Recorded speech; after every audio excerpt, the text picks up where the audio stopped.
got the Tremek 5-speed in my car and all dialed in, and I love it.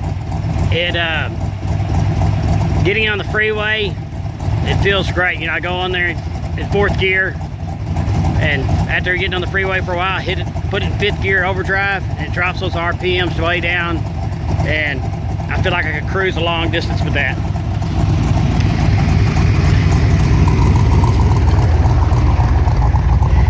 I saved the pieces that I had to cut out of my fiberglass floorboard to move the shifter over, but I really wished I had gotten the conversion to move the shifter where it's supposed to be, because I really don't like having it over there. And actually, it's a little bit too far to the right.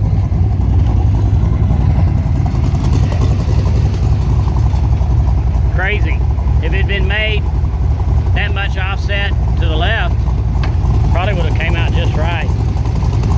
But man, this has turned into a really good drivable Corvette.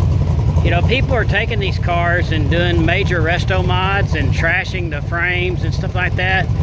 And I'm trying to make this car into a really good driver where I can drive hundreds of miles at a time without changing too much of the old school charm.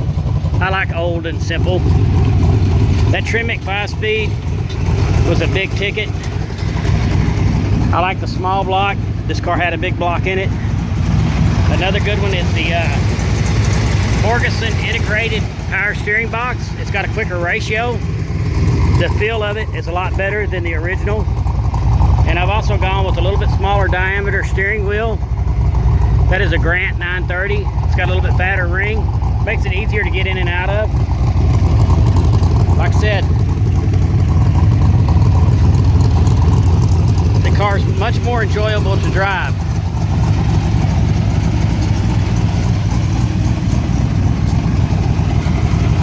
And I feel like I could run it 100 miles an hour for a long time, and it would be just fine with the way I've got it geared.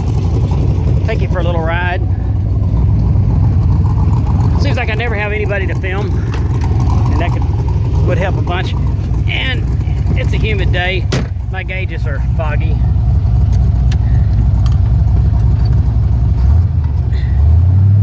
The gears to this thing they're spaced really well. I like them. The 287 first gear,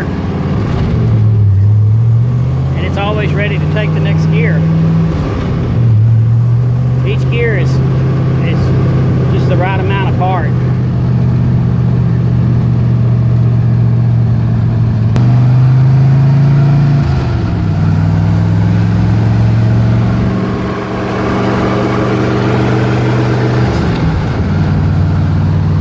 So there's 4th gear, 2,500 RPMs at 50 miles an hour.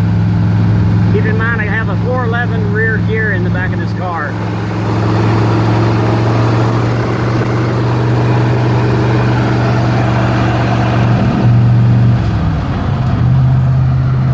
And that's 5th.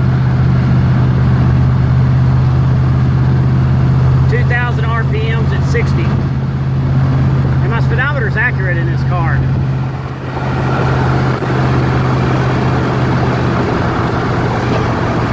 It shifts really good. It feels great. I love that improvement.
Two things I'd do differently though on that Tremek conversion. I'd go ahead and buy a complete C2 or C3 conversion kit.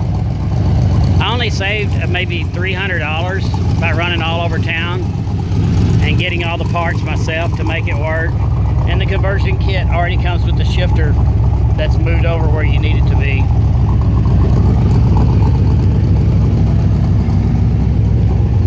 And another thing that I would do, I would go ahead and pull the engine out or clip the cross member to get the trans in and out, because it was stupid work to do it the way I did it. I just wanted to see if I could do it. But another thing, you have to get it's a Ford C6 drive shaft yoke. The 31 spline, I thought it was a turbo 400 would work, but no, you got to get that special yoke to make it work. But like I said, if you get a conversion kit, you get all that stuff all in one. But it's a real worthwhile upgrade. I don't know, I don't see the point in having a car like this just sitting around and driving only every now and then, because it's impractical to drive. Now with the way it's geared, it's on its way to becoming a very useful driver. Anyway, thanks for watching.